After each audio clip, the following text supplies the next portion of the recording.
Continuing on our rampage of the legendary heroes of Naggaroth, we have Tularis Dreadbringer. Now, Khorne Darkhand was our Blackguard variant of a legendary hero. Tularis Dreadbringer is our Hargoneth Executioner variant of legendary hero. And again, where Khorne would be exclusive to a Malekith army, Tularis would be exclusive to a Hellebrand army. And I think that he, again, offers a lot of really cool, interesting, and different mechanics for spicing up that kind of very devoid hero section of the Dark Elves. So let's jump in on Tularis Dreadbringer, the Hand of Cain. Tularis Dreadbringer is the chosen of Cain, captain of the Hargoneth Executioners, and one of the most murderous war leaders in the whole world. So notorious has Tularis become that the rumor of his presence sets an unassailable fear in the enemy's quivering flesh, and the merest glimpse of his blood-encrusted armor has been known to rout foes from the battlefield. Some Dark Elves recount that Tularis once had a settlement razed to the ground and its inhabitants butchered simply because he didn't like the name. However, legend tells a darker story. In the midst of an otherwise unremarkable raid, Tularis suddenly froze on the spot, lips working madly as if in conversation with some unseen party. When Tularis finally recovered, he ordered the captives brought before him one at a time. Each died a slow and agonized death at Tularis' hands, the rune of Cain etched upon their brow, and their own whispered name the last sound heard. By nightfall, the village was a charnel ruin that unsettled even the stomachs of Tularis' followers, and it was they who set the place ablaze once their dread master had taken their ship elsewhere. Tularis' destiny was forged long ago. He was but a stripling when the first great sacrifice of Hargoneth took place, but as he watched the heads of the High Elves bounce down the steps of the great temple, he felt the beckoning of Cain in his blood. The next day, he leapt up to the sacrificial dais, tore the blade from guard's hands, and slew his first captive, showering himself in his victim's blood. From that point on, his fate was sealed. He was one of the first inducted into the ranks of the newly formed Hargoneth Executioners. Hellebrand herself soon took a great interest in her talented new disciple, and when the Executioners first formed a bodyguard for the Hag Queen on a journey to Naggaroth, she chose Tularis to lead it. Unlike Malekith, who claims to be Cain's mortal avatar purely for the accompanying political advantage, Tularis is the Lord of Murder's true herald. His dreams and waking hours alike are filled by violent whispers that urge him on to ever greater acts of slaughter. Little by little, the Witch King has become aware of this unfortunate state of affairs, and knows that a reckoning between himself and the God-touched warrior will one day be necessary. Thus far, Malekith has stayed his hand, and only out of necessity, over which of them can most rely on Cain's blessing. Meanwhile, Tularis has made no attempt to challenge the pretender, simply because the Lord of Murder has not yet commanded him to do so. While he has ever remained Hellebrand's loyal servant, Tularis' first devotion is to Cain and Cain alone. He has slain fellow executioners without flinching when he has thought them remiss in their dedication or sloppy in their blade work. Even witch elves are wary of his anger, and no few brides of Cain have found their heads or necks upon Tularis' chopping block. Under his command, the executioners of Hargoneth have partaken in such cold-blooded destruction that they have gained a fearful reputation across the world. They care not that their leader hears voices, so long as the ghostly words guide them to ever greater victories. So, here's one little kind of interesting thing about Tularis and about, I guess, a lot of characters in the Warhammer lore. There is always this kind of persistent notion that, these characters might interact, something might happen, and this one will kill this one, or this one will revenge on this one. And we get that here, right?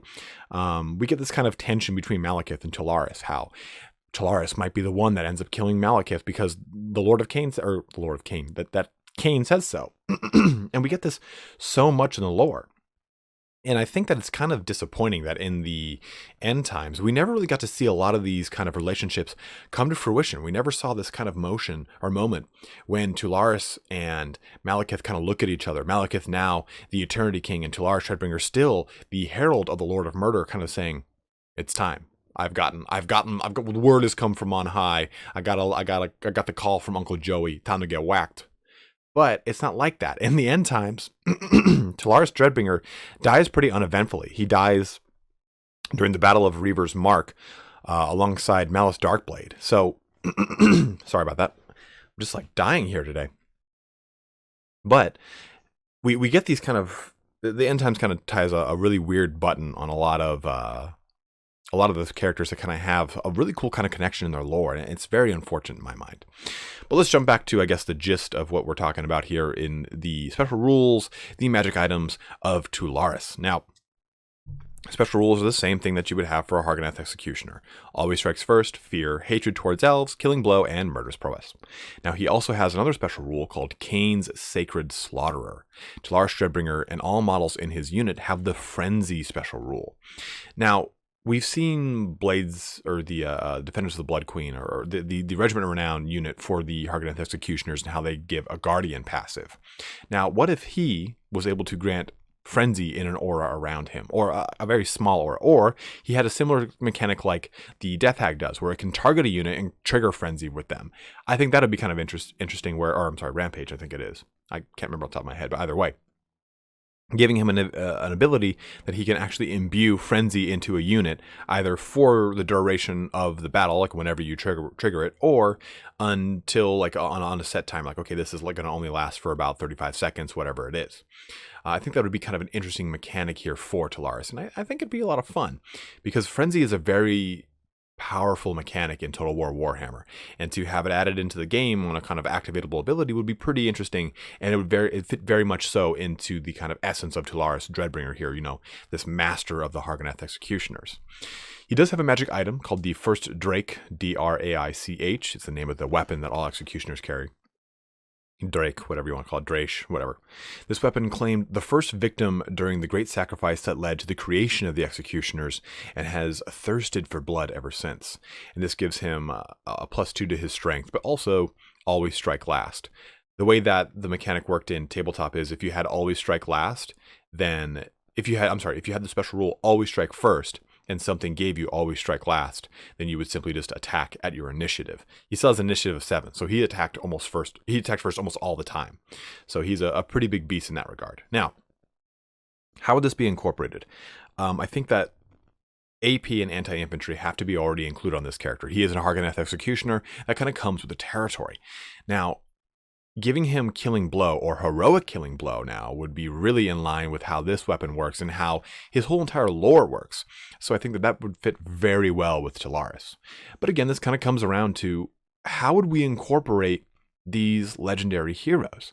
I mean, obviously with Hellebron, maybe this is something that, or maybe these items, or his one item, is activated through Murder Knights, and triggering each and every one of these. Okay, maybe after a certain threshold you get the first Drake, or maybe after a certain amount of time, or if you hold and build a certain building within Hargoneth, you then get the first Drake. So it's things that you can do that aren't necessarily bound to quests that are wide sweeping and kind of pull you all over the place. I think it needs to be more kind of siloed and more kind of laser focused, because I think that heroes, while important and should be a really awesome mechanic, legendary heroes that is, I think if you put too much of what makes a legendary lord into the game, into a legendary hero, then it distracts from the lord, and you're spending so much time trying to get all these quest items, and it takes away from the overarching campaign at the same time. I think there's a fine line, a balance that has to be struck without you kind of getting overburdened in one direction or the other. But hopefully you guys are kind of enjoying this whole notion here on what legendary heroes could be like in the game. If you want me to expand this list out to, say, the High Elves or the Wood Elves, I mean, every single character or every single army has got its legendary lords, its legendary lord casters, then legendary heroes, and legendary hero casters. Tularis Dreadbringer would kind of fit that kind of master slot that we don't see in the Dark Elf roster, like we were talking about, that noble equivalent. And I think he'd be a fun addition simply because not the mechanic, but the aesthetic of the Hargoneth Executioners is badass. They're one of my favorite looking models in the Dark Elf range, and to see them kind of added into the game in Total War Warhammer in such an awesome way is already pretty cool. But to add Tularis, I think would be that extra kind of step up. He does have a couple things that are kind of generic and lacking, but that is the crux of these characters in Tabletop. If you had a low point cost or a low point cap, you can field a couple legendary special character or special heroes, and it allowed you to get a little bit more flavor into your army without sinking hundreds of points into Malekith Malekith onto his massive mount, and there you've sunk in like 400 or 500 points into him and Seraphon. But this is a really great way to add spice to a tabletop army, and I think the same thing extends to the Total War Warhammer world, that these legendary characters, these legendary heroes, can add such a nice spice to your already existing army.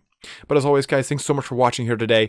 Don't forget to comment below. Let me know what you think about Tularis Dreadbringer, and how you think that these legendary heroes can be incorporated in the game, and if you want to hear about any other race or army in specific and their heroes.